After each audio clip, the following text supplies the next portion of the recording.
this is only going to spread. Charlotte was the latest, but they're going to go to other cities, especially Democratic cities across the country. You broke his windows. There was another truck that was here and ID'd him already. Just show him your ID again. This is bull.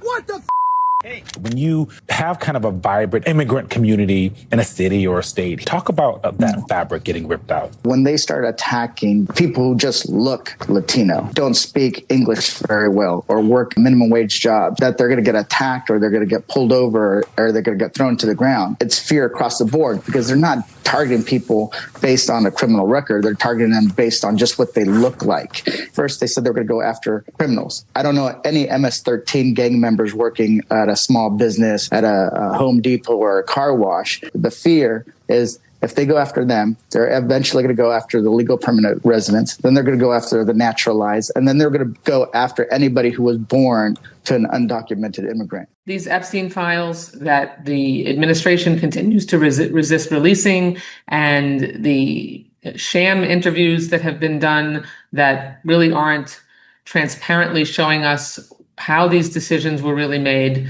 really end up traumatizing the Epstein victims again and again. So what we're doing here is, through the law, trying to make sure that the sweetheart deal that Epstein was able to cut, that avoided federal prosecution, that avoided any hard time, that allowed him to have this work release arrangement where he was able to actually leave his confinement in his home, in jail, and go to his office every day. That outrageous plea deal was never revealed to the crime victims.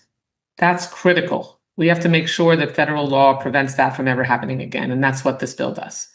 Iowa, I'm proud to report we have led the charge in helping to open up the government, making sure that our military troops get paid, our TSA and FAA individuals are on the job, getting the support they need, and most importantly, Iowa families know that they have access to SNAP, WIC, and can travel this holiday season to be with the ones they love. We've gotten a lot accomplished in a bipartisan way this week, so let's jump into this week's Week in Review.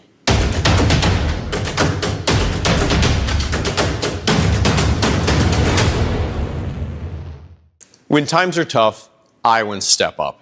And that's why we fought to make sure that our government could reopen and pay for those essential things Iowa taxpayers have given support to, including our military troops, our first responders, those who are in need of government assistance programs that are meant to be there in their time of need. But here's the kicker. It didn't have to be like this. And while we were able to get a bipartisan deal with 8 Senate Democrats coming on board, the entire House of Representatives majority supported this way back in September, a bill that I voted for to make sure we kept our government open. The majority of the Senate supported it, and the majority of the American people supported it. I'm grateful that we've had the opportunity to open, and now it's time to get back to the good work of making sure that we're representing our community and taking your voice to Washington, D.C. Iowa, in addition to opening up the government, we move forward key pieces of appropriations to make sure that farmers have the assistance they need this harvest season and all through next year. We also move forward key appropriations bills that I help lead on, including veterans benefit pay and military construction, all essential items to protecting our national security and the men and women who have served. As we march into the beginning of the next year, we're leading on key bills. One, affordability for housing, particularly in rural areas, where I've got great bipartisan support on our legislation. We're also looking to bring down the cost to help affordability for families, but also make sure that Iowans have access to the resources they need. We've got a great lineup of bills already on deck, and many, including ones I'm headed to the White House right now to help sign. Iowa, I'm so proud of all of our foster families, including those who've been adopted from foster care. It's one of the reasons I'm the co-chair of Congress's Foster Caucus. We've been leading on real solutions to help families find their forever home and help adoption become a reality for the more than 4,000 kiddos in Iowa who need that help. It includes the bill that I passed this summer, a $5,000 tax credit to help that family onboard a new child and provide a safe and caring community for them. It's also one of the reasons I'm headed to the White House right now with President Trump to sign into order an executive order. This helps kids who are aging out of the foster system but need help with getting housing, getting that first job, learning the skill sets to be successful now and long into the future. Together, Iowa, we are leading the charge to help these families, to help these kids find success right here in Iowa. The good news is we've opened up the federal government. And as I head back to Iowa to work and hear directly from you, I want to say thank you. to the volunteers, to the federal employees who worked without pay, and to every Iowan who stood up despite the challenges of DC's dysfunction. And while we're back to a road to normalcy, it will take a few days for some of you to get the benefits you need. And that's why my staff, working without pay in Des Moines, Crescent, and Ottumwa, still stands ready to help you. Let us know how we can assist you if you're having any challenges whatsoever. Our casework's continued, and we've helped hundreds of Iowans, even during the shutdown, get the resources they need. We're here to fight for you, Iowa.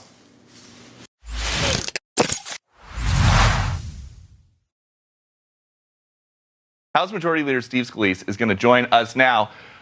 Majority Leader Scalise, it has been a while since President Trump dished out one of his signature nicknames. One of your members, Marjorie Taylor Greene, just got two. Marjorie Trader Greene and Marjorie Taylor Brown, because the president says green grass turns brown when it begins to rot. What's going on with these two? Well, you can see that they've had some disagreements, and, President Trump from time to time has disagreements with people, and he's not shy to talk about it. And you've seen over time he's made up with some people, too. But, one of the things President Trump does is, he tells people what he really thinks, but he also talks about what it's going to take to get this country back on track. And President Trump has done phenomenal things to address the problems that he inherited when Joe Biden was president. We saw so many problems around the world. We had high inflation, high interest rates, high energy costs here at home. And President Trump started day one to fix those problems. And he's not going to slow down. And I know he has disagreements, even with some of his friends along the way, but he's not going to be deterred. He is working tirelessly. You know it. You see him in the White House. He'll come from a trip overseas. I saw him the day after he came from the Middle East, signing historic peace agreements in the Middle East. And the next day he's at the White House, continuing to do great things here at home. So this is a president that doesn't rest, doesn't stop fighting for the American people. And the president has told us that he's mad. Marjorie Taylor Greene voted with Democrats to try to force a vote about releasing more Epstein files. Why do you think it is that your Democratic colleagues were so quiet about Jeffrey Epstein for the entire length of the Biden presidency? Well, it's a point of hypocrisy that we've brought up many times, Peter. We actually brought a motion for unanimous consent the other day to bring up all the Epstein files. And guess who objected on the House floor? It was Democrats. And so, this idea that the Democrats want it, they hid the Epstein files for 4 years. In fact, some of the things you saw leaked just the other day were things that we House Republicans got out through Jamie Comer's Oversight Committee.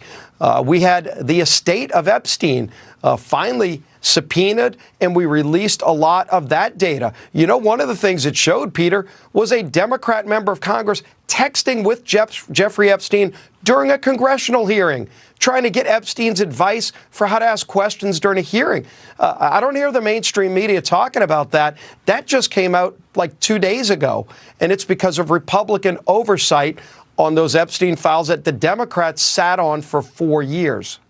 A different subject, but something that everybody watching wants, that would be free money. The White House says $2,000 checks could be on the way. The money would come from tariffs and not the budget. They just need one thing first. Well, it's something that will require legislation. But if you look at how much tariff revenue has been coming in, then there would actually be enough room to cover those checks and not go into the rest of the budget. So yeah, there would be enough money to pay for the $2,000 checks. So before the $2,000 checks, they just need your permission in Congress. Are we going to see a vote for these checks? Well, there's a robust debate over what's going to happen with the tariff revenue. One of the things, Peter, is getting an actual quantification of it, exactly how much money has come in from tariffs. A lot of us don't think it's going to be long term because you see President Trump reaching new trade agreements so that we have lower tariffs or ultimately zero tariffs is the goal, because you get a fair trade with countries that never used to treat us fairly. So many countries took advantage of us. President Trump finally has those countries treating us fairly. So one point of a lot of discussion was to use that tariff revenue to reduce the deficit. And I think everybody would agree reducing the deficit lowers interest rates, it lowers inflation, taking all of that money that Washington borrows off the table and no longer borrowing hundreds of billions of dollars in this case would actually be good for the entire economy and put more money in the pockets of families who are struggling in terms of lower inflation and lower interest rates for people that want to go buy a home, buy a new home, first-time home buyers. All of those things are things that we have been actively debating in Congress. And there is another idea to try to put money back in people's pockets. Some of your members are kicking around legislation that would do what we just talked to Dr. Oz about. It would stop sending money to insurance companies. It would start sending money to patients, to people, to spend how they wish. How quickly might we see that? Yeah, real soon. And look, Dr. Oz touched on a lot of important things that we're working with the Trump administration on. And, you know, if you go back to, and Dr. Oz alluded to this, when we were moving the working families tax cut through Congress, we put a provision in that bill called cost sharing reductions, which is, I'll translate it in English. It was scored to lower premiums for families, health care premiums by double digits, over 12%, lower premiums in health care. They passed the House. It was in the bill, passed the House, and it was Senate Democrats who fought to get that removed because Senate Democrats do not want premiums to go down. They want to force everybody into Obamacare. What was called, by the way, in law, the Affordable Care Act. Does anybody really think it's affordable? I mean, my gosh, it's been 80% higher premiums on families since they passed that law known as Obamacare. And then they try to mask it with hundreds of billions of dollars in bailouts, not to families, but to insurance companies that are seeing record profits. We should not be continuing to bail out insurance companies and Obamacare. We should give families better options to lower care by things like cost share reductions, association health plans, which would work really well to have small businesses and their employees get more options to lower premiums. Health savings accounts, Peter, are highly effective at lowering costs in health care. PBM reform, we passed that through the House and it died in the Senate under Chuck Schumer. All of those are ideas that are on the table and more that we're bringing back, and we're discussing those. We discussed them during the shutdown. We're going to be bringing more legislation in the weeks ahead, all of them proven to lower premiums and give families more options to control their health care, not to force them into Obamacare at higher costs. And Leader Scalise, really quick before you go, I have to ask about this. You're such a big LSU Tigers fan. They fired the football coach, Brian Kelly. The governor is so mad at LSU's athletic director, who's now gone, for giving Kelly a $54 million golden parachute that he gave this update about the next coach.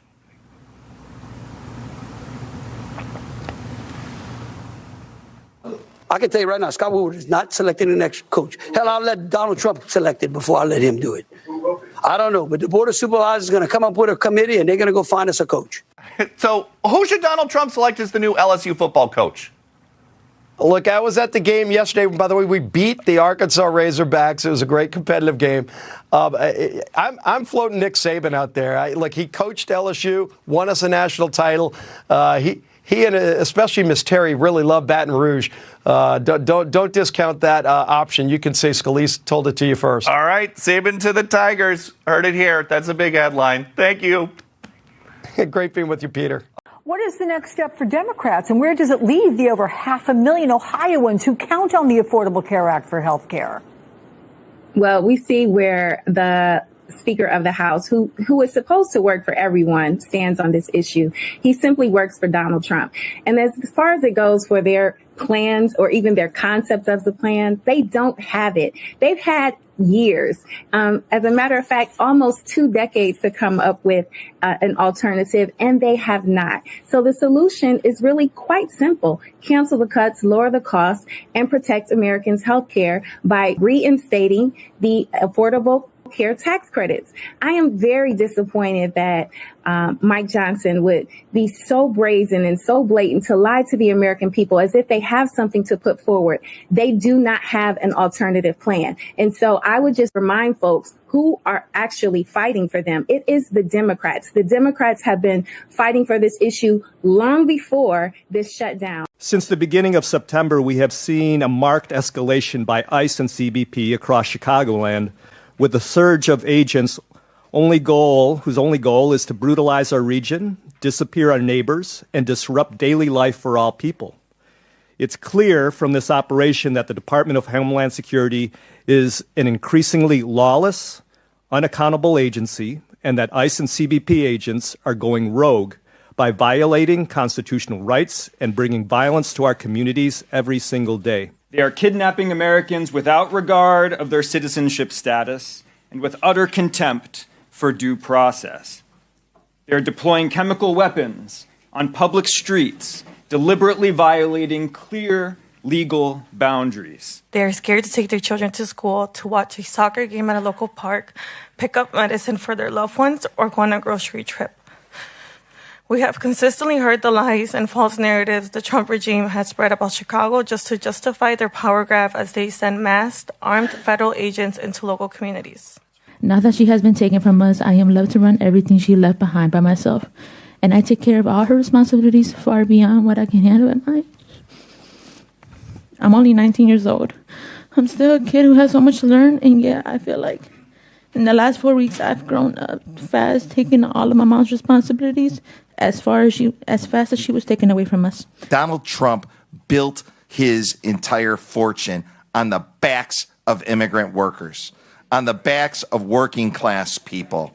You can say there's a rebellion or a danger of rebellion and that it's impeding law enforcement, but there are videos and witnesses, and when they are lined up and the court looks at them, they determine that those claims are just not true. Our only weapons are whistles we wear around our necks, our phone cameras, and the power of love, and the belief that we cannot allow our city to be taken over. President Trump continues to ramp up calls for Nigeria to do more to protect Christians in that country. Let's take a closer look at the roots of religious tension there. The country is split into 3 sections, the north largely Muslim and at least partially governed by Sharia law. The middle belt, which is mixed, and the heavily Christian south.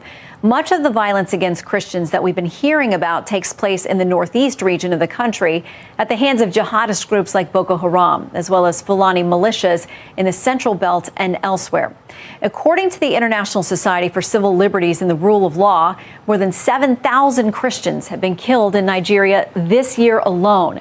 Some 125,000 in the last 16 years, and more than 19,000 churches burned.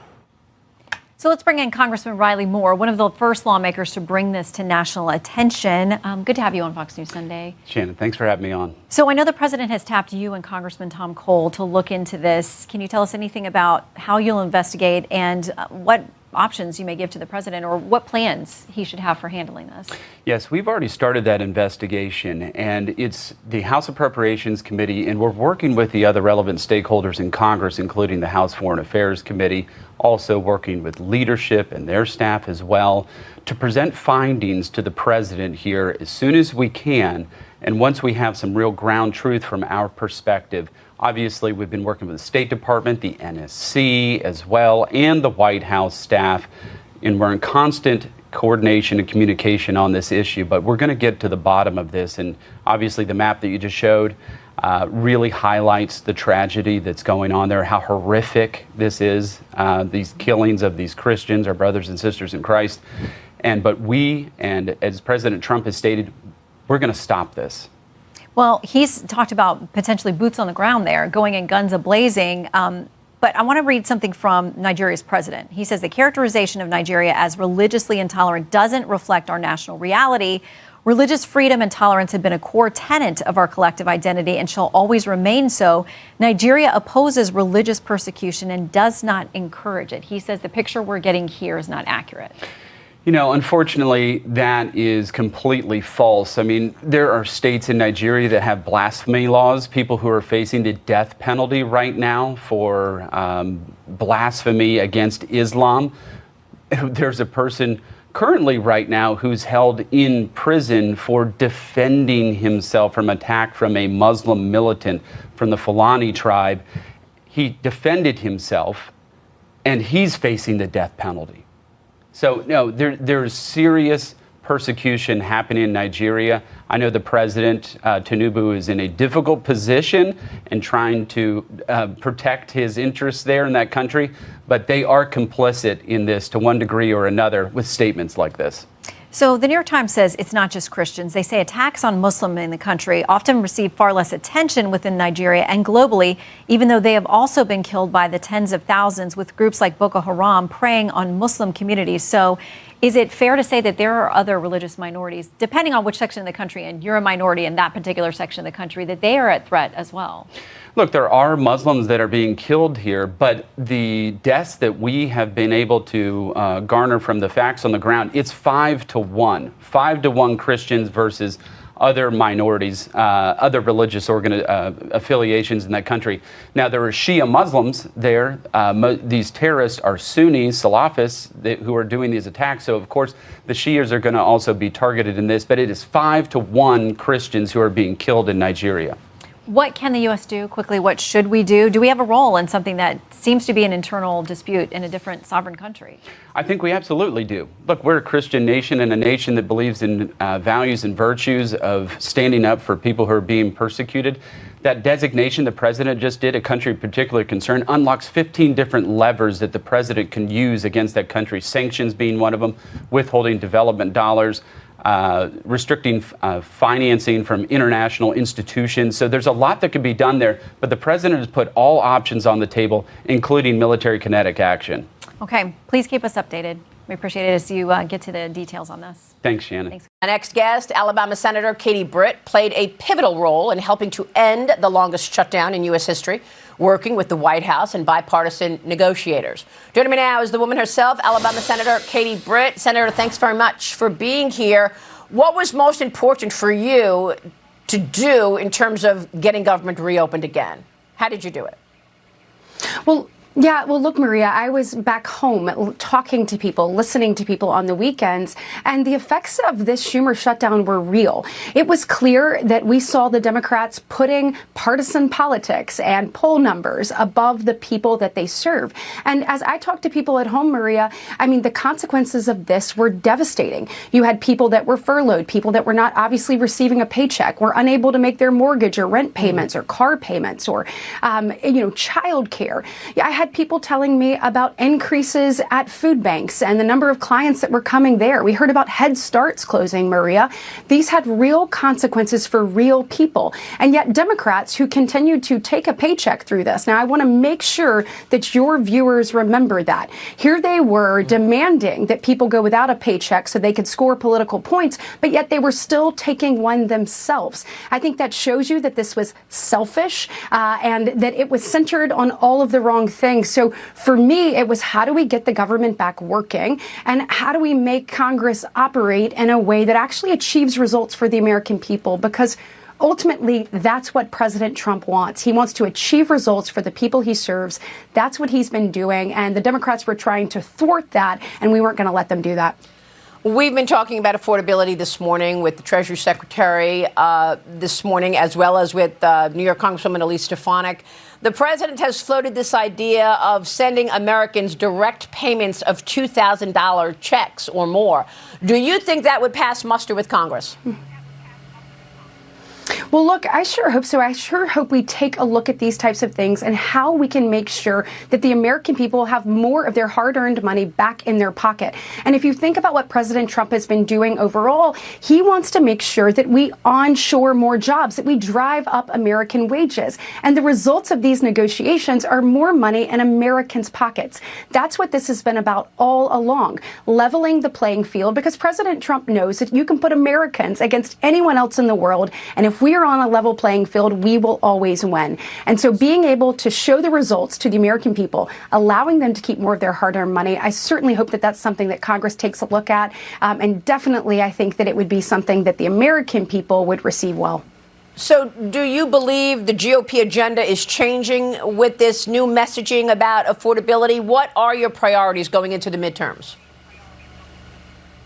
Yeah, so look, I mean, we've already been talking about affordability. You think about the working family tax cuts, Maria, and all that we delivered for the American people. It was absolutely incredible. So President Trump had campaigned on securing the border. He did that on day one. We were able to layer in more of that into the one big beautiful bill. We talk about affordability and pushing money back to Americans' pockets, whether it was the deductions for seniors, the $6,000 or the $12,000 or for a couple, whether it was the child care tax credits that had not been updated, Maria, since Ronald Reagan. President Trump delivered, pushing more of that hard-earned money of Americans back into their pockets. We saw that with no tax on tips. We've seen that in so many ways, and I think people will ultimately see the results of this package soon, and we'll continue to keep building on that, looking at affordability of housing and making sure that we're driving down energy costs and that we're delivering results for Americans. Well, look, Senator, there's a lot of pressure right now on Chuck Schumer after he pushed to keep the government shutdown going. Do you believe he will run for re-election? Do you think his time is up? Well, look, I think if you look at what happened in the elections just less than 2 weeks ago, we saw that the Democratic Party, the left wing, is no longer the left wing. It is in the driver's seat. You just heard that from Congresswoman Stefanik. You've got to be crystal clear about who the Democratic Party is. You've got a Democratic socialist that's going to be the mayor of the shining city on the hill in New York City. You look at who they elevated there as Attorney General in Virginia, someone who talked about taking the life of an opponent and his children. It's absolutely disgusting and despicable, Maria. And so I think that the Democratic Party has lost its way, but Republicans are showing a pathway forward. Senator, thank you. We'll be watching your work. Katie Britt joining us this morning. I am the one able to take him down. What do you think that means? Well, I think the import is I know information on Donald Trump that the public hasn't seen yet, and it is very incriminating. This is, I think, where he refers also to it as the dog that hasn't barked. That is the information that isn't out there yet. So clearly he believes he has something that is valuable to him as potential extortion of Donald Trump, but also would be extremely damaging to the president. And probably a thorough investigation would reveal just what that is.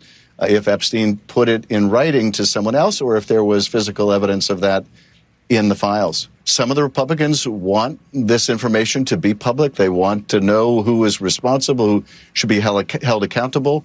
So we will explore whatever methods, whatever tools we have to force votes on this. It is simply not going to go away. Lastly, I want to talk about the issue of presidential pardons. I've been in support of getting rid of a presidential pardon for either party. I don't think it makes sense in the modern world, and we just saw exactly why it's a problem last week. Last week, President Trump pardoned the CEO of a cryptocurrency company called Binance. The head CEO of it, his name was Zhao. He was already serving a sentence, and last week, President Trump gave him a presidential pardon very early on in his term. The timing of this pardon is what's suspicious. This CEO of this cryptocurrency company had invested heavily in President Trump's family crypto venture. They sealed the deal for the CEO to heavily invest in the company back in May, and then 5 months later, he gets a pardon. So again, it just brings up this real whiff of pay to play, that if you invest in the president's ventures, you're going to get yourself a presidential pardon. That's why I think we should just get rid of the presidential pardon. I didn't like it when Democrats did it. I don't like it when Republicans do it. It's something that we should get rid of. It just does not work in a modern day democracy. President Trump's only expertise on crime is committing it, not preventing it, enabling it, not ending it, and covering it up, not cleaning it up. He is a convicted felon. He has illegally frozen federal funding. He has assaulted the rule of law at every turn. He has consistently violated constitutionally protected due process rights, and he has unleashed a corporate agenda to enrich himself and his wealthy donors.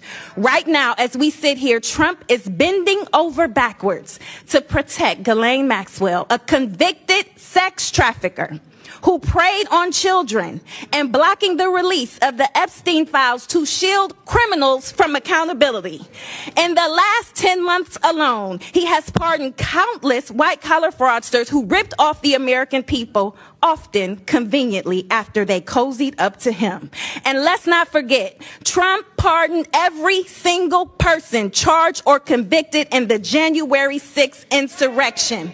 That included 172 people who pleaded guilty to assaulting law enforcement. It included dozens of repeat offenders, people with prior convictions for rape, manslaughter, and sexual abuse of a minor. And it included at least 10 individuals who have already been rearrested for new crimes. So spare us the talk of law and order, because under Trump, that only means lawlessness for his friends and punishment for everyone else.